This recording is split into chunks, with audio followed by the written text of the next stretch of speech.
Julia Pastrana was born in 1834 in a remote village in Mexico. She was different from birth, her face and body covered with a thick black hair and her jaw and teeth unusually prominent. These features were later identified as symptoms of two rare conditions: hypertrichosis, which causes excessive hair growth, and gingival hyperplasia, which thickens the gums. Despite her appearance, Julia was intelligent, kind, and artistically talented. Her beauty shone in ways beyond the surface, but in an era obsessed with the strange and unusual, she was seen as Little Gremlin. In her late teens, Julia was discovered by a showman who saw her as a lucrative opportunity. Promised fame and fortune, she was taken to the United States and Europe, where she was exhibited as a freak of nature. Crowds flocked to see her, marveling at what they called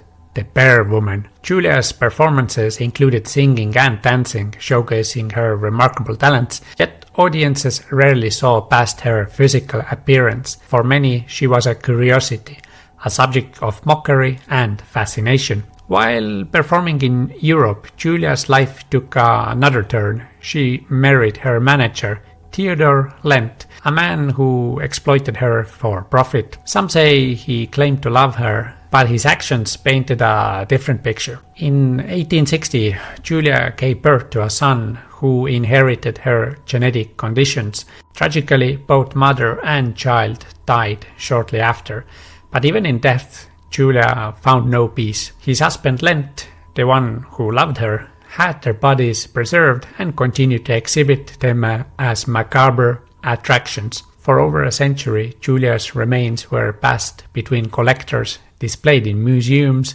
and treated as objects rather than the remains of a human being. It wasn't until 2013 that Julia Pastrana was finally laid rest in her homeland of Mexico.